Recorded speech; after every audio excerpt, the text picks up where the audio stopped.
So ipagpapatuloy po natin, medyo nagpahinga muna tayo sa ating pag-aaral ng ating confession, lalo na ng mga huling linggo ng 2025 at unang Sunday. So ngayon po, na pangalawang Lord's Day ng taon na ito, 2026, babalikan na natin yung ating pong pag-aaral ng ating confession. So nasa chapter 3 na po tayo, of God's decree.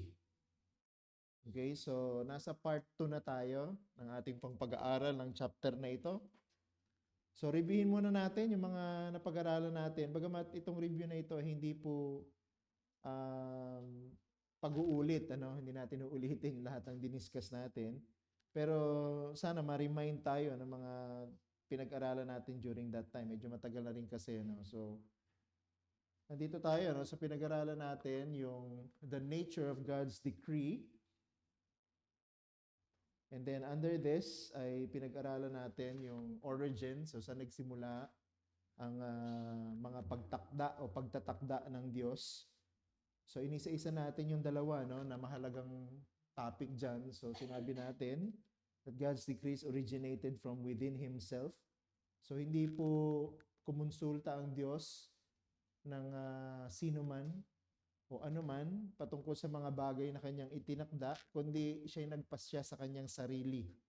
Okay, siya ang nagsabi sa kanyang sarili kung anong ibig niyang gawin at siya rin naman ang may kapangyarihan na gawin ang lahat ng mga ito. At dahil ang Diyos ang pinagmulan ng lahat ng mga pagtatakda na ito, syempre yan ay nakabase sa kanyang sariling kalikasan. So wala pong itinakda ang Diyos na salungat sa kung sino siya. Wala pong itinakda ang Diyos na hindi sasang-ayon sa kanyang mga katangian. Halimbawa, patungkol po sa pagtatakda ng Diyos na may kinalaman sa kasamaan at kasalanan, na pag-uusapan natin mamaya, dahil ang Diyos ay banal, hindi pwedeng sa Diyos nagsimula ang kasamaan o maging ang kasalanan. Dahil hindi po ito sasang-ayon sa kanyang kalikasan. Then also under the nature of God's decree, we also discussed that God's decrees are eternal. So, dahil ang Diyos ay walang hanggan, ang mga bagay na kanyang itinakda ay wala rin namang hanggan. So, ibig sabihin, wala itong katapusan. O ibig sabihin, hindi ito limitado ng panahon na meron ang tao. So, ang Diyos ay nagtakda bago pa man nilikha ang lahat, at ang pagtatakda ng Diyos ay umaabot hanggang sa katapusan ng panahon ng kasaysayan ng tao.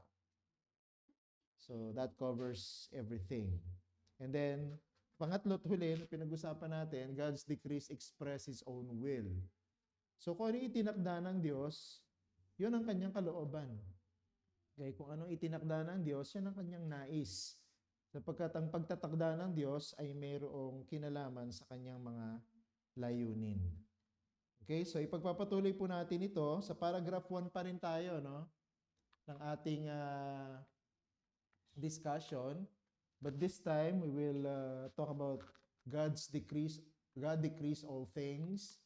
And in connection to this, God's decrees do not make God the author of sin. Kasi kung ang Diyos ang nagtakda ng lahat ng bagay, papasok lagi yung katanungan na sino ang pinagmulan ng kasamaan at kasalanan. Kung ang Diyos ang nagtakda ng lahat ng bagay, so ibig lamang ding sabihin, ang Diyos ang pinagmulan ng kasamaan at kasalanan. Yun ang magiging automatic na sagot kung logic ang susundin natin. Pero titingnan natin sa ating pag-aaral ngayon kung anong ating magiging kasagutan. So itutuloy natin yung paragraph 1. Pero dito na tayo sa part na ito. Sabi po dyan, all things, whatsoever comes to pass, yet, so as thereby is God neither the author of sin, nor hath fellowship with any therein, nor is violence offered to the will of the creature.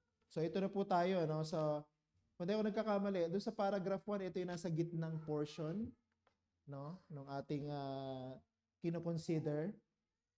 Okay, so tingnan natin ito in two important aspects.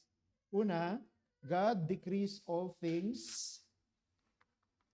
No? So, yun yung unang bagay, no, na may kinalaman. Sabi niyan, all things whatsoever comes to pass. Okay, so ibig sabihin, ang lahat ng nangyayari sa mundo na ito, okay, sa kasaysayan ng nakaraan, kasalukuyan, at sa darating na panahon, lahat yan ay itinakda na ng Diyos. Okay, so wala pong nangyayari na hindi itinakda ng Diyos na mangyari. Yun ang ibig nating sabihin dyan. All things whatsoever comes to pass. At pagka yan ang ating pagkaintindi sa lahat ng pangyayari, hindi natin may iwasan yung topic ng absolute divine sovereignty. Diba? There is no truth of Scripture more hated by some and cherished by others than the doctrine of absolute divine sovereignty. Kasi kung ang lahat ng bagay na nangyayari sa kasaysayan ay itinakda na ng Diyos, bago pa man nagsimula ang lahat, so ibig sabihin yan, ang Diyos ang nakapangyayari sa lahat. God is absolutely sovereign over everything. Pag sinabi po nating sovereign ang Diyos sa lahat ng bagay, siya yung may control sa lahat ng bagay. Diba? So yun lang naman ang ibig sabihin ng ang Diyos ang nagtakda ng lahat ng nangyayari sa ating mundo at sa kasaysayan. Ibig sabihin, He is in complete control of everything. So that is basically absolute divine sovereignty. So tingnan yung mga talata na ito. Dalawa lang ang lalagay natin, pero maraming mga talata ito eh. Halimbawa, Isaiah 46, 9 and 10. Remember the former things of old, for I am God and there is no other. I am God and there is none like me, declaring the end from the beginning and from ancient times things not yet done, saying, my counsel shall stand and I will accomplish all my purpose. So dito malinaw na malinaw, no? From beginning, from the end to the beginning, or from the beginning to the end, from the ancient times, God declares everything and He will accomplish all that He wants to accomplish. So that's divine sovereignty. God is in complete control. Pero hindi po lahat ay masaya sa katotohanan na yan. No? Yung iba ay lumalaban sa katotohanan na ang Diyos ay may control sa lahat ng bagay kasi ayaw nilang nawawala yung kanilang kalayaan. Ayaw nilang nawawala yung kanilang karapatan na magdesisyon para sa kanilang sarili. Akala nila yun ibig sabihin ng absolute sovereignty ng Diyos. No, na wala na silang karapatan magdesisyon o kahit yung kanilang pagdidesisyon ay dinidiktahan na rin ng Diyos. Pero hindi po yun ang ibig sabihin ng pagiging soberano ng Diyos. Mamaya i-elaborate natin yan. Another verse, Ephesians chapter 1 verse 11. Diba? Sabi dito, in Him we have obtained an inheritance having been predestined according to the purpose of Him. Take note, who works all things according to the counsel of His will. Who works all things according to the counsel of His will. So, ibig sabihin, lahat ng bagay at ng lahat ng mga layunin ng lahat ng bagay na ito ay ayon sa kagustuhan at itinakda ng Diyos. Itinan niyo mabuti. No? So, nothing happens by accident. No? Wala pong nangyayari na nagkataon lamang kasi all of the things happen according to the counsel of God's will. So, merong purpose ang Diyos for allowing everything to happen. Sinabi natin kanina, walang anumang bagay na nangyayari na hindi itinakda ng Diyos. So, ibig sabihin, lahat ng nangyayari sa ating mundo, sa ating buhay, sa ating kasaysayan, sa ating paligid, ay ayon sa layunin ng Diyos. Meron siyang purpose. Pagka inalis natin yung merong layunin ng Diyos for allowing everything to happen, hindi na siya magiging sovereign. No? Hindi na siya magiging in control of everything. No? Siguro, kahit tayo ay magre-rebelde na rin dun sa doctrine ng absolute sovereignty of God kung sinasabi natin na lahat ng bagay may layunin pero parang walang pinatutunguhan. No? Hindi pwedeng mangyari yung gano'n. No? kung merong layunin ng Diyos, definitely everything may end goal and purpose. Okay? So, may elaborate natin yan. So, tingnan natin yung ilang mga bagay na may kinalaman dito no, sa absolute sovereignty of God who decreed all things. Yung unang bagay na gusto nating sabihin, God's decrees encompasses every event in history, great and small, natural and moral. So, every event in history, may kasama ba dyan yung pagpatay ng mga Hudyo noong panahon ni Hitler? Kasama yun. No? Kasama ba dyan yung pagpatay ng maraming mga Cambodians noong panahon ni Pol Pot? No? Kasama po yun. No? Kasama ba dyan yung maraming mga namatay sa England nung kumalat yung tinatawag na Black Death? Kasama po yun. Hindi lang naman mga pangit na pangyayari. Kasama din yung mga magagandang pangyayari dito sa ating kasaysayan. Sabi diyan, every event in history. Kasama diyan yung EDSA 1. Oh, kasama diyan yung EDSA 1. No? Kasama diyan yung paghahalal ng mga bagong presidente, pagtatanggal ng mga pinuno. Kasama yan, no? Great and small, natural and even moral events. Itinakda na ng Diyos o idinikri na ng Panginoon even from the very beginning. Maganda yung comment dun sa Layman's Systematic and Biblical Exposition of the 1689 Confession, Volume 1. Sabi niyan, every molecule moves the way it does because God, from all eternity, has willed that it be so. From eternity past to eternity future, nothing will occur to the mind of God which He didn't already know and ordain. Imagine, even molecules. Diba? So, microscopic, super microscopic yung size niyan. Ano?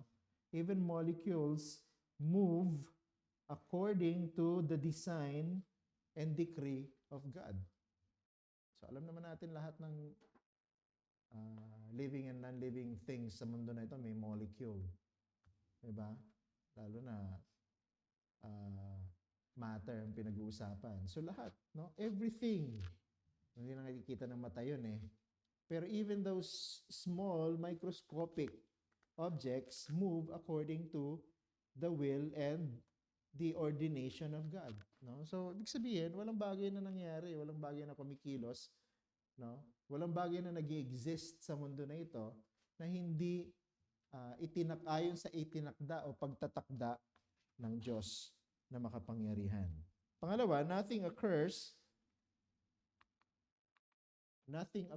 outside God's eternal purpose. Okay? So wala pong nangyayari na hindi alam ng Diyos. Kasi meron kasing doktrina ngayon, tinatawag na open theism. Di ba? Yung open theism ay ang pagtuturo na sinasabing nagre-react lang ang Diyos sa kung ano yung nangyayari sa mundo at sa kasaysayan. Ibig lang sabihin, hindi rin alam ng Diyos ang lahat ng mangyayari. Kumbaga, ang mga reaction ng Diyos o yung ginagawa ng Diyos ay in response lamang dun sa mga bagay na hindi niya alam at hindi niya control. No? So, ginawang limitado ang Diyos. Ginawang maliit ang Diyos. No? Hindi na Diyos ang Diyos na ganon. No? Na hindi nalalaman ng mga mangyayari o nagre-react lamang siya sa mga nangyayari sa kasaysayan. Sabi natin, nothing occurs outside God's eternal purpose. So, ibig sabihin, bago pa man nangyari ang lahat ng ito, bago pa man nagsimula ang lahat, meron ng purpose ang Panginoon. So, ibig sabihin, from the beginning, God already determined the end. Mula sa pasimula o bago pa nagsimula ang lahat ng bagay, pinlano na ng Diyos ito sa kanyang kaisipan. Nilayo na ng Diyos kung ano yung mga bagay na gusto niyang mangyari at ma-accomplish. No? Halimbawa nga, di ba, yung buhay ni Joseph. Lahat ng nangyari sa buhay ni Joseph, no, mula sa simula nung kanyang bata pa lang na edad hanggang sa naging vice pharaoh siya, kasama sa plano ng Panginoon yun. At walang nangyari na detalye doon sa history ng buhay ni Joseph na hindi alam ng Diyos. Bakit? Kasi bago pa man nangyari ang lahat ng yon, bago pa mga panganilikha ng Diyos ang mundo at ang tao, nakaplano na lahat, nakatakda na ang lahat ng mangyayari. Alam ng Diyos ang lahat. Matalino ang Diyos natin at hindi siya nagkakamali. At walang anumang bagay na nangyayari na yan, wala siyang purpose. Kaya hindi tayo dapat maging fatalistic, no, na bahala na. Hindi ko alam kung anong mangyayari. O, siguro tayo, hindi natin alam kung anong mangyayari. Pero ang Diyos, alam niya kung anong mangyayari. Kasi yung lahat ng mga bagay, lahat ng mga pangyayari, lahat ng mga events na pinapahintulutan ng Diyos na mangyari sa ating kasaysayan, may purpose. No? Maganda yung sinabi ni Louis Berkhoff sa kanyang systematic theology about this. Sabi niya, God causes everything in nature to work and to move in the direction of a predetermined end.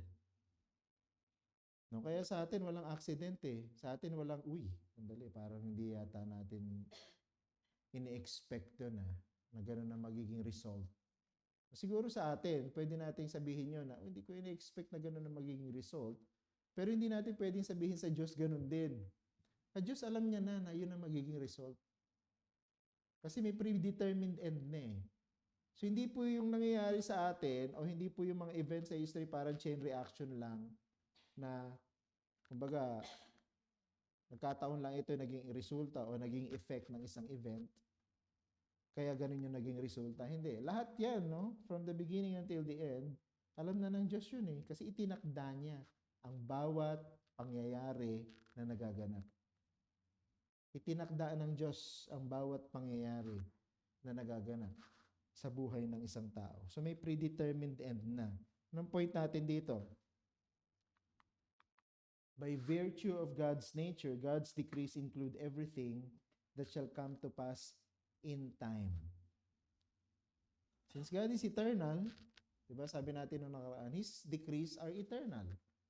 Ang ibig sabihin nun, mula sa simula hanggang sa katapusan, nakaset na yan.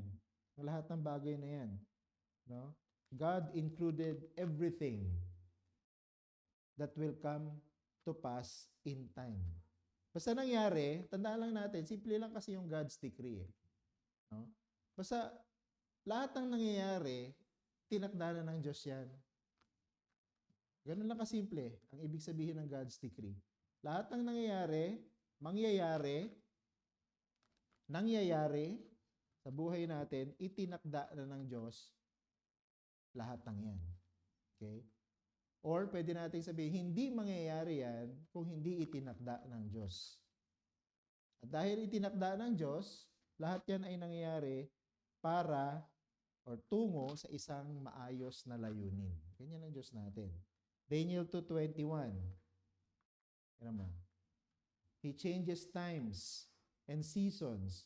He removes kings and sets up kings. He gives wisdom to the wise and knowledge to those who have understanding. So, tinan mo yan, no? Seasons, rulers, diba? Lahat ang Diyos ang ibibigay at ang tatakda. So, ang Diyos ang nagtatakda kung kailan magsisimula ang malamig na panahon. Ang Diyos ang magtatakda kung kailan matatapos yan. Ang Diyos ang magtatakda kung kailan mabubuo ang bagyo. Kung anong direksyon na tatahakin yan. Yung ginagawa ng pag-asa, pinipredict lang niya, no? Yung magiging direksyon. Kaya nga, di ba, nagkakamali minsan sabihin, itong dadaanan, minsan tumataas, minsan bumababa yung bagyo. Pero sa Diyos, hindi. Alam na ng Diyos kung saan yung dadaanan ng bagyo. Alam na ng Diyos kung saan ang tutumbukin ng bagyo.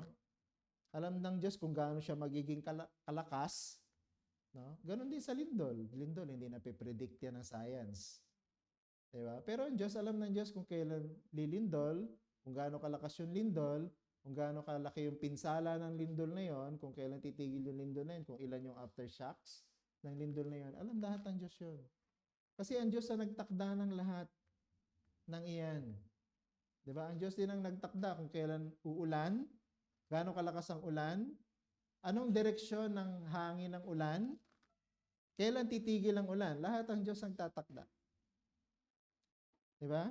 Ito pa, sa Acts 17:26. Tignan mo, sabi diyan, and He made from one man every nation of mankind to live on all the face of the earth, having determined allotted periods and the boundaries of their dwelling place. Tingnan niyo dyan, sabi niya, God, in all of His wisdom, sabi niyan, has allotted periods. Determined allotted periods. Ano ibig sabihin nun? Ang Diyos ang nagtatakda kung kailan ipapanganak ang tao. Ang Diyos ang nagtatanda kung gaano katagal ang magiging buhay niya sa mundo. Diyos din nagtatakda kung kailan siya mamamatay. Ang Diyos din ang nagtatakda kung ano ang paraan ng kanyang magiging kamatayan. Hindi pwedeng sabihin ng tao, siguro, aksidente lang talaga na siya'y namatay dahil bumangga yung sasakyan niya sa bus. Pati yun, tinakda na rin ng Diyos kung paano mamamatay ang tao. Kung paano siya isisilang, kung buo ba siyang 9 months, o kulang siya ng 1 buwan, o kulang siya ng 2 buwan. Diyos din ang nagtatakda ng lahat ng iyon. Diba? Diyos din ang nagtatakda. Diba sinasabi natin, hindi ko pinili kung sino ang aking magiging magulang. Narinig niyo ba yan? Baka sinabi niyo na rin yun eh. Hindi ko pinili na siya maging magulang ko. Pero itinakda na ng Diyos yun kung sino magiging magulang natin. No? Tinakda na ng Diyos lahat. Basta lahat ng events, no, sa mundo na ito, tinakda na ng Diyos. Sabi nga dito, even the boundaries of their dwelling place. So, pwede natin sabihin, even the color of their skin, no, anong kultura sila, o saang kultura sila ipapanganak, saang bansa sila, Koreano ba sila, Hapon ba sila, Pilipino ba sila, Diyos din nagtatakda nun. No, wala yung random na parang binola na, dice, o kung saan tumama, doon ka. O sige, tumama doon sa number na yun. O sige, ano ka, Afrikano ka. Hindi ganoon ang Diyos. No? Itinatakda niya, no, ang lahat ng bagay according to His knowledge and His wisdom. Okay, that's God and His decrees. Diba? So sinabi natin, God decrees all things. So let's go to the second. Ito ay mahalaga, no? Kasi kahit even yung framers ng ating confession, nilagay nila talaga dito to, no? Sininggle out nila. Sabi nila, kung ang Diyos ang nagtakda ng lahat ng bagay, ibig sabihin sa Diyos nagsimula ang kasamaan at kasalanan? Kasi lahat ng bagay itinakda ng Diyos. So, ibig sabihin, sa Kanya nagmula ang kasalanan at kasamaan. So, ang sagot natin, God's decrees do not make God the author of sin. So, that's letter E, no? Sa ating discussion. God's decrees do not make God the author of sin. And I have several things here, at least 2, para sa ating consideration this afternoon. So, una, God's decrees do not directly connect Him with sin. Kasi tatanungin ng iba, kung ang Diyos ang nagtakda ng lahat ng bagay o walang bagay na nangyayari sa mundo na ito na hindi niya pinag-isipan at hindi niya pinahintulutan, ibig sabihin, ang Diyos ay pinagmulan ng kasalanan o sa Kanya nag-ugat ang kasalanan. Tingnan yung sagot ng confession natin dito. Nilinaw di ba? Sabi dyan sa line na yan. Yet, so as thereby is God, neither the author of sin, nor hath fellowship with any therein. So, nilinaw ng mga sumulat ng ating confession. Bagamat ang Diyos ang nagtakda ng lahat ng bagay, hindi ibig sabihin yan na ang Diyos ang pinagmulan ng kasamaan at ng kasalanan. Very important po ito, no? Na gusto ko ipakita sa inyo. Though God freely and eternally decreed everything that takes place in history, God is not the author of sin. Okay? Nung nagpasya at nagtakda ang Diyos, wala siyang sinangguni. Okay? Malaya siya, no, sa kanyang sariling karunungan, no, sa kanyang sariling pamamaraan, sa kanyang sariling kagustuhan. Itinakda niya ang lahat ng mangyayari mula pa sa simula, covered na, even the end. No? Kasama na nga yung eternity, no? eternity past and eternity future. Kasama na rin yan sa coverage ng decree ng Diyos. Ano ibig natin sabihin? From the very beginning, alam na ng Diyos kung sino yung magiging church. Di ba? Alam na ng Diyos kung sino yung magiging Christian. Kaya naniniwala tayo sa doctrine of election. Didiscusin natin yan dito sa chapter 3. Hanggang sa katapusan, syempre, kung sino yung itinakda ng Diyos na maliligtas, yun yung mananatiling ligtas hanggang wakas, sila yung aabot at magmamana ng bagong langit at ng bagong lupa. No? So, walang random doon. Lahat yun, pinili na ng Diyos. No? At ako, personally, mas pagtitiwalaan ko yung ganong klase ng doktrina kaysa dun sa doktrina na ako magpapasya kung maliligtas ako o hindi. Mas maniniwala ako, mas magiging confident ako sa isang Diyos na nagtatakda at nagpapasya ng lahat. Lalo na may kinalaman sa aking kaligtasan para sa akin at hindi ako. Diba? So yun yung isa sa mga practical na comfort na pwede nating ma-receive from this doctrine of the decree of God. Pero it's really wrong to say, kung ang Diyos ang nagtakda ng lahat ng bagay, siya ang sisihin natin kung bakit may kasalanan. No? Siya pinagmulan yan, sigurado. Siya ang author of sin. No, God is not the author of sin. 2 points ang gusto kong bigay, no, to prove to you that He is not the author of sin. Para sa akin, ito'y simple, pero matibay na mga explanation, no? Why God is not the author of sin. Number 1, di ba sabi natin na ang decree ng Diyos ay nakaugat sa kanyang katangian. God is holy, therefore, He does not have fellowship with darkness. Diba? Kung ang Diyos ay banal, kung ang Diyos ay malinis, kung ang Diyos ay matuwid, at wala siyang ginagawang anumang kasamaan at kasalanan, He cannot have any fellowship with darkness. At hindi natin lalong pwedeng sabihin na siya ang pinagmulan o pinag-ugatan ng kasalanan. Ano sabi sa 1 John chapter 1 verse 5? Nadaanan na rin natin to, no, sa series natin sa ating preaching. Sabi diyan, this is the message we have heard from Him and proclaim to you that God is light and in Him is no darkness at all. Ang Diyos ay liwanag.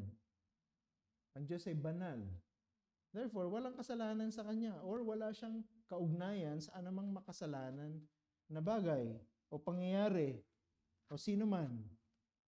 He is light and there is no darkness in Him. That's an absolute statement. Okay? Pag sinabing God is light, hindi pwedeng magkakaroon ng kahit na tuldok, no? Kahit na microscopic dot sa kanyang nature na magiging kapintasan niya. That cannot happen. Diba? Secondly, pag pinag-usapan natin ang sin, may pinagmulan ng kasalanan. Hindi naman natin pwedeng sabihin na walang pinagmumulan ng kasalanan o walang ugat ang kasalanan. Meron. Diba? At ang salita ng Diyos ay malinaw din naman kung saan nagmumula ang kasalanan. Ang kasalanan nagmumula sa atin. Sa mga creatures nagmula ang kasalanan, hindi sa Creator. Okay? Sa creature. Sin comes from within us. Di ba? Sin comes from within us. Ang author ng sin, hindi ang Creator. Ang author ng sin, yung creature. Okay? Hindi natin pag-uusapan yung history of sin dito po sa lesson na ito. Basta ang gusto lang natin sabihin, since God is holy, sin cannot come from Him. He cannot be the author of sin. So, saan nanggagaling kasalanan? Sa atin, ng mga creature. Diba? Ako, naniniwala ako that Satan is the author of sin. Okay? Siya talaga ang author ng kasalanan. No? At si Satan po ay hindi Diyos. Si Satan ay creature lang din. Nilikha lang din siya. At tayo bilang mga nahulog na makasalanan, tayo ang pinagmumulan ng kasalanan nang gagaling sa atin. Ito yung sinabi ni James doon sa chapter 1 verses 14 to 15. Ang linaw. But each person is tempted when he is lured and enticed by his own desire. Then, desire, when it has conceived, gives birth to sin. And sin, when it is fully grown, brings forth death. Kita mo yung yung development ng sin. Diba? So, ang sin ay nagagaling sa loob natin eh. Diba? Yun ang kaibahan ng temptation ni Jesus. Ano? Si Jesus, he was never tempted from within. Jesus was tempted from outside of himself kasi wala siya kasalanan eh. Diba? Hindi sa loob na develop o na process yung sin o yung temptation, diba? Sa labas pa nga lang di na nakakapasok yung temptation kay Jesus eh. Pero sa atin, ang problema sa atin, sa loob natin nadidevelop yung sin eh, yung desire na gumawa ng kasalanan sa isip mo, diba? Sa puso mo. Lumalabas na lang siya eh. No? Lumalabas na lang siya pagka nabubuo na siya. Tingnan mo sabi diyan. Nalulure tayo, kaya nga tinetempt tayo, 'di ba? Nalulure tayo because we give in to our desire. No? And then, pagka nag-conceive yung desire na 'yon, pinapanganak yung kasalanan. Pag yung kasalanan na 'yon ay hindi mo pinagsisihan, hindi na-address, nagiging epekto ng destruction. Kamatayan. Diba? So, ganyan ang kasalanan sa atin nagmumula sa loob nga natin eh. Pinaprocess natin sa isip natin. Diba sabi ng Panginoon, hindi mo naman kailangang bumaril ng isang tao para maging murderer eh. Ano sabi ni Jesus? Sa isip mo pa lang o sa puso mo mamuhi ka sa isang tao, murderer ka na eh. Diba? Kaya marami sa atin serial killer eh. No? Kasi marami tayong pinapatay ng paulit-ulit sa isip at puso natin.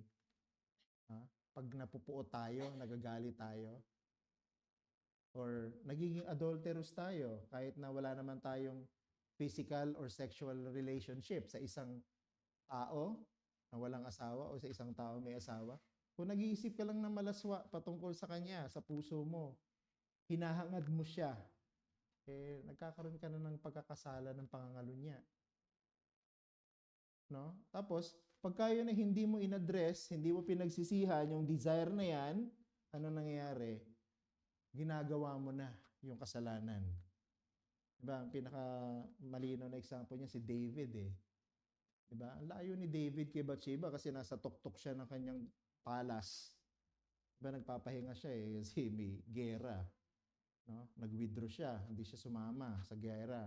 Andun siya, nagpapahinga siya sa ibabaw ng kanyang palasyo. Eh si Bathsheba na doon sa baba, malayo. Diba? Kaya si David, malinaw ang mata eh. No? Kasi ang layo, nakita niya, nakahubad si Bathsheba eh. No? O nakita niya, nakahubad, naliligo, nagandahan siya.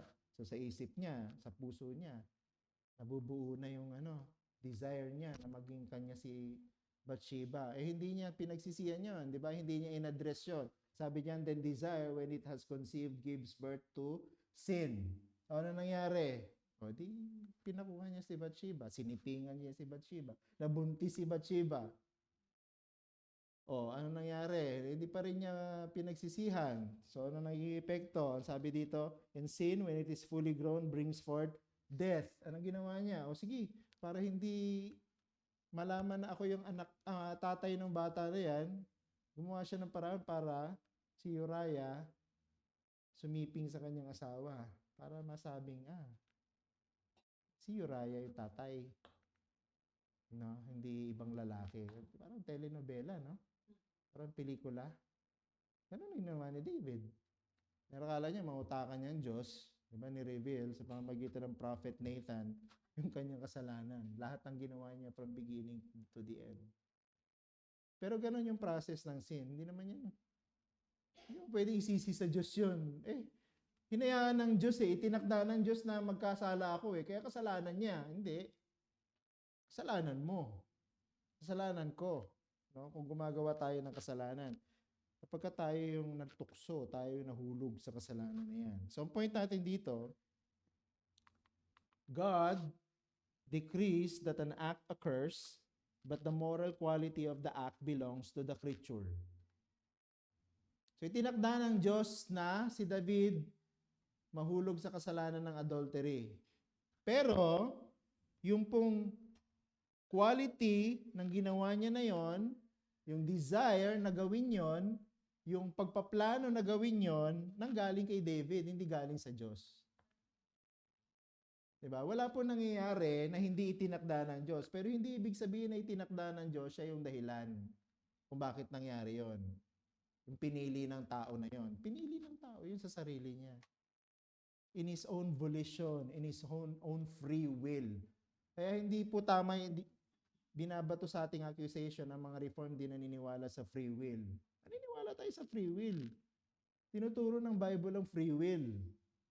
Kaya lang dahil ang tao ay makasalanan, alipin ng kasalanan, kahit ang kanyang will, ay ginagawa niya, o ang kanyang pagpili, ginagawa niya na inclined towards sin.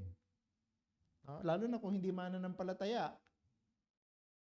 Sinong pumipili ng pagnanakaw? Hindi naman natin pwede isisi sa Diyos yun. Tinakda ng Diyos na maging magnanakaw ako. Kaya ang Diyos ang dahilan kung bakit ako nagnanakaw. Hindi. Sino ang dahilan kung bakit naging rapist yung isang lalaki? Dahil tinakda ng Diyos na maging rapist siya, ang Diyos ang dahilan kung bakit siya rapist? Hindi. Yung tao, nagpasya kung bakit siya naging rapist. Diba? The moral quality of what he decided to do or what he chose to become belong to him. Okay? Sabi sa Proverbs 21:11 o 21:1, the king's heart is a stream of water in the hand of the Lord. He turns it wherever He will. So dito makikita natin dito sinasabi, yung puso ng tao, meron na siya talagang direksyon eh. Diba? Stream of water na siya. Hindi naman, ang stream of water, meron talagang direksyon yan eh. North, east, south, no? Or whatever yung direction yan. Yun na yung ano niya, yung trajectory ng kanyang agos. Pero ang Diyos, dahil siya is sovereign, He turns it, no? Kung ano yung magiging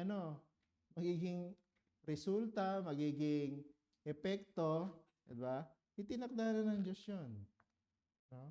So diyan makikita mo na hindi kinokontrol ng Diyos yung magiging direksyon ng stream, but He's just turning it wherever the end will be. No? Pero yung tao ang nagde-decide para sa kanyang sarili. It's his own free will. Diba? Kaya nga pagka na-born again ng isang tao, sabihin, kung binago ng spirito ang puso niya, nandun pa rin yung free will. Kaya lang ang difference ngayon ng free will ng isang born again sa hindi born again, pinipili na ng isang born again na sumunod sa Diyos. No? Kaya niyang sundin ng Diyos. Yung hindi born again, wala. No? Galit siya sa Diyos eh. Ayaw niya ang Diyos, oh. Nagdi-disobey siya lagi sa Diyos. Diba? So yun yung isa sa mga characteristics ng isang hindi born again. Alright, so that's the first thing. God's decrees do not directly connect him with sin. Pangalawa, ito, mahalaga to. God's decrees do not violate the freedom of men. Mahalaga to, no, na walang koneksyon ng Diyos sa kasalanan at hindi bina-violate ng Diyos ang kalayaan ng tao. Walang coercion, no, na nangyayari sa anumang desisyon na ginagawa ng tao. Sabi din sa confession, magaling yung mga sumulat ng confession natin, no? Yung mga alam nila magiging debatable na topic. Nilagyan nila ng statement, sabi diyan, nor is violence offered to the will of the creature.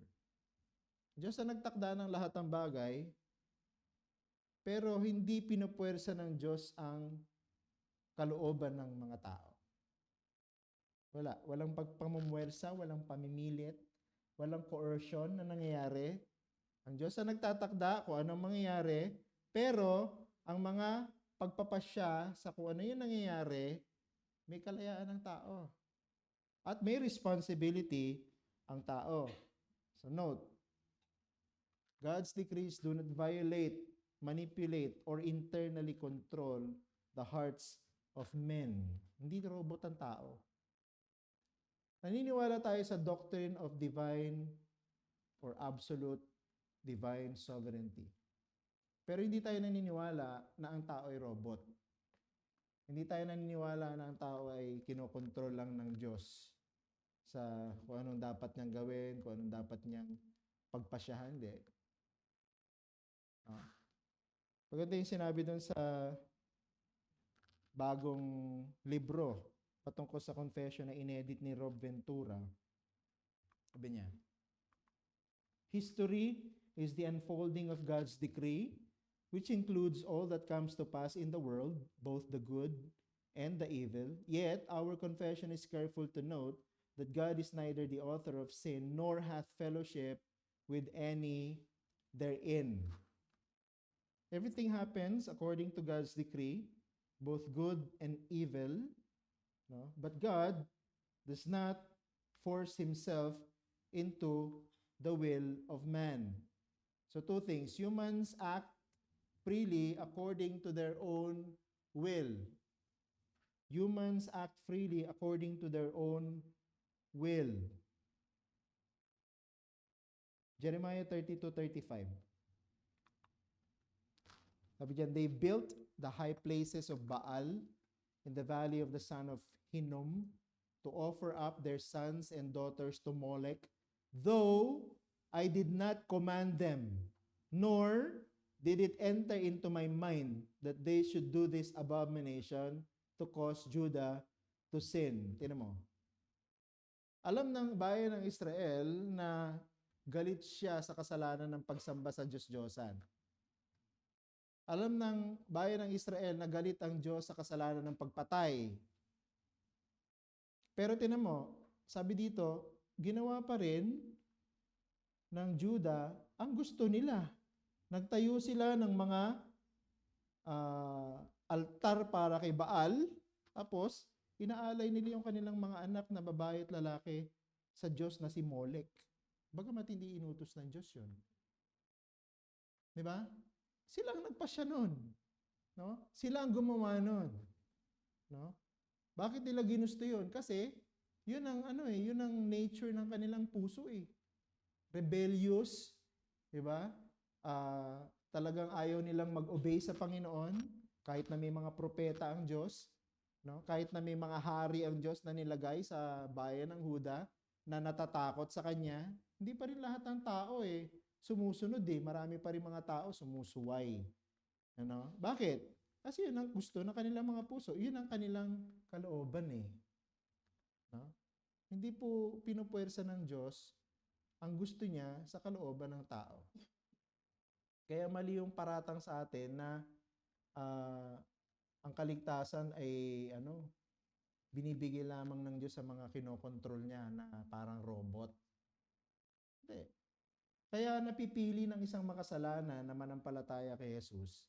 Kaya napipili ng isang makasalanan na isuko yung buhay niya kay Jesus at maging Panginoon si Jesus. Kasi ang ginawa ng Diyos, binago yung puso niya. Pinalitan ng pusong laman, yung kanyang pusong bato. Kaya yung kanyang pananampalataya at pagpapasakop sa Diyos, gusto niyang gawin yun. Hindi dahil pinilit ng Diyos sa kanya. No? Hindi dahil pinwersa siya ng soberanong Diyos. Hindi yun ang ibig sabihin nun. Binago ng Diyos ang puso niya. Kaya kusa niyang pinili na manampalataya kay Jesus. Kaya kusa niya isinuko yung buhay niya kay Jesus. No? Walang pamimilit po doon. Kung papaanong sa kabilang banda, hindi rin pinipilit ng Diyos na gumawa ng kasalanan ng isang tao. Ayaw ng Diyos ang kasalanan, sinabi niya. Namumuhi siya sa ganitong kasalanan. Pero kung yun ay ginagawa ng tao, dahil ginusto ng tao gawin. Hindi dahil pinilit ng Diyos sa kanya. Yet, secondly, bagamat hindi pinipilit ng Diyos ang kanyang sarili sa kagustuhan ng tao, yet, ito maganda maging balanse nating understanding dito sa topic na ito. God works through human will, not against it. Okay? Hindi pinipilit ng Diyos ang sarili niya sa kagustuhan ng tao. Pero, kumikilos ang Diyos sa kalooban ng tao. Hindi laban sa kalooban ng tao. Kaya, pwede mo yan tingnan sa Christian at saka sa hindi Christian. Hindi pinipilit ng Diyos yung kaligtasan. No? Doon sa isang tao naging Christian. He works through their will. O, paano yan? Binabago yung puso. That's why they believe in Jesus. Sa mga hindi mananampalataya, dahil hindi binago ng Diyos yung puso nila, sila yung nagde-decide na maging rebelde at lumaban sa kagustuhan ng Diyos. Maganda yung Philippians 2:13 when it comes to this. Sabi, for it is God who works in you both to will and to work for His good pleasure. So God is not coercing anyone, but He works through their will. Okay? Hindi niya kinokontrol, no? Pero siya'y kumikilos ayon sa kalooban ng kanilang mga puso. Ang point natin dito, divine sovereignty and human responsibility are not contradictory but compatible. So ito yung tinatawag nating doctrine of compatibilism.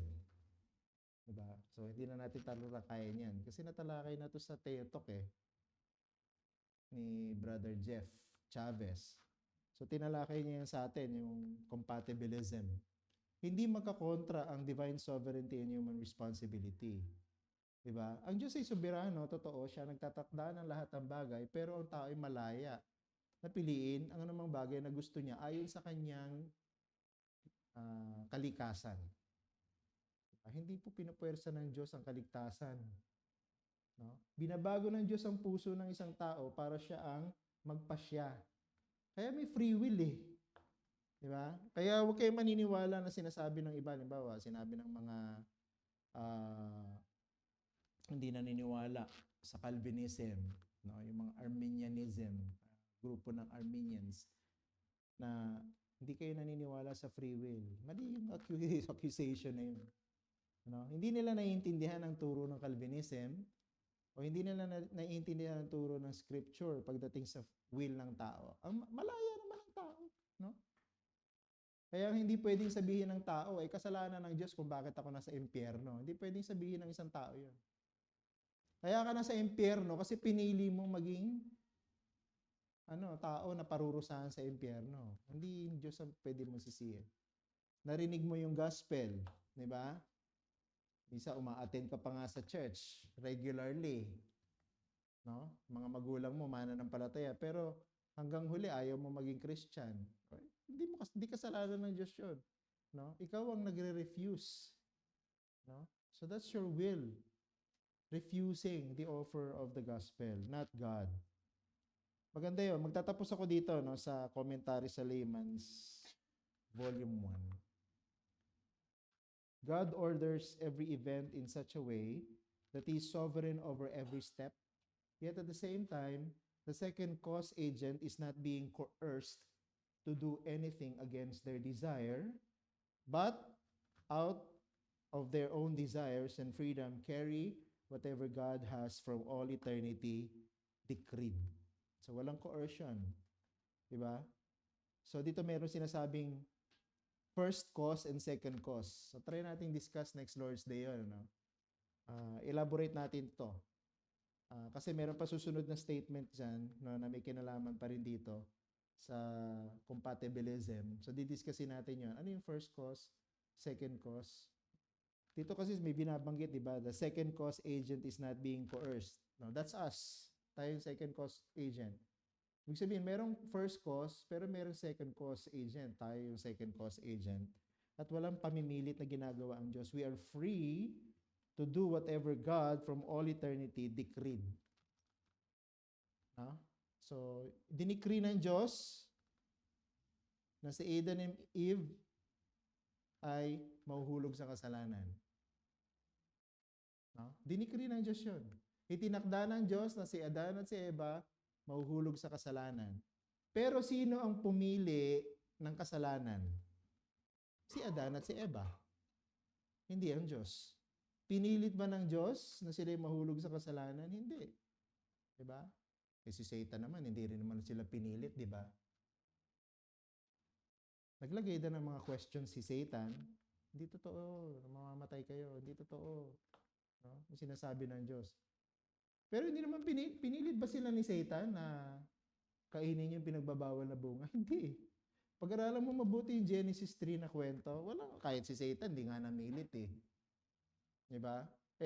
Lalo na ang Diyos, hindi mo pwedeng sabihin na ang Diyos namimilit. Ang tao, sa kanyang kalayaan, ang pumipili kung ano yung magiging pasya niya.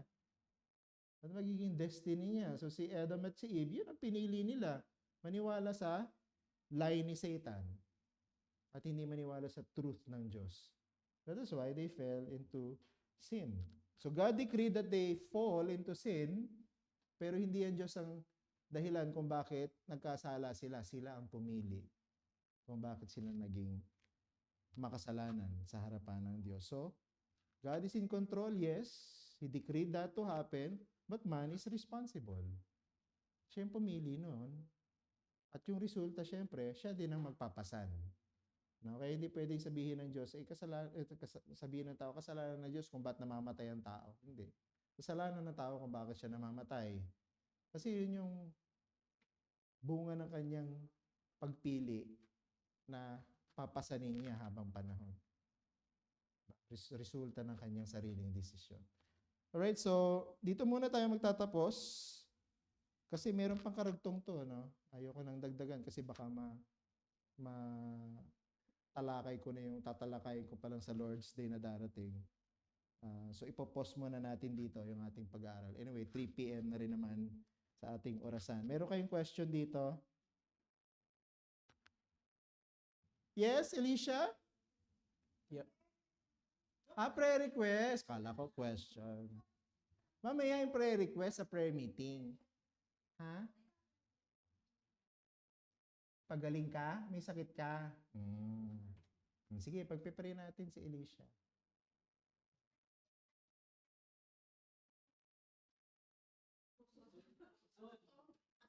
Pusod? Okay. Wala ka may tatago talaga kay Alicia. Nakakatakot din minsan itong batang. Sige, mamaya pagpipray natin, ha? Ikaw, tsaka si Ate Jaira. Mamaya, pagpipray natin. Okay? May question ba kayo tungkol dito? Iba, litong-lito dito sa topic na to eh. Ano? Kung ang Diyos ang nagtakda ng lahat ng bagay, Diyos ang pinagmulan ng kasalanan. Hindi pwede. Diba? Kaya yung ating yung author ng confession natin, talaga sinama nila dun sa mga statement, yung paglilinaw. No? Maganda yung paliwanag nila. Yes, Alicia. Yes, question. What is lure? Lure is you're being directed to do something. You're being guided to do something. That's lure. You understand? Okay, you're being guided to do something. You're being directed to do something. For instance, your daddy is telling you to eat already, di ba? He's directing you to the table to eat. So that's somehow what it means, luring you. But luring is actually a negative word, Alicia. It's not a positive word. No, it's a negative word. Means the one guiding you is guiding you to do something bad. You understand? Luring is negative word. The positive word is guiding or directing. That's the positive word. Okay? So don't use luring. You use guiding or directing. Okay. Buti pa si Alicia may tanong. Yung matatanda, wala. Wala? Walang question? Tingnan mo. Saan na ba yung luring na yun? Ano bang part na natin? Ano bang part sa natin? Yung panatandaan talaga niya. No. Ate Lynn, may question ka? Nangati lang. Napatawa tuloy si Raya sa'yo. Walang tanong? Clarification dito? Huwag niyo akong tanongin mamaya, Hindi, sige, yung namang didiscussin pa natin sa Sunday, actually may connection pa rin naman dito. So baka ma-clarify pa ng gusto, okay, sa Sunday. So hintayin na lang natin yung discussion natin. Which I think will be the end of paragraph 1. Okay, para sa susunod naman, paragraph 2 na tayo. Okay, so end na muna natin dito. Pahinga na muna tayo para sa ating preparation sa ating worship service. Maraming salamat.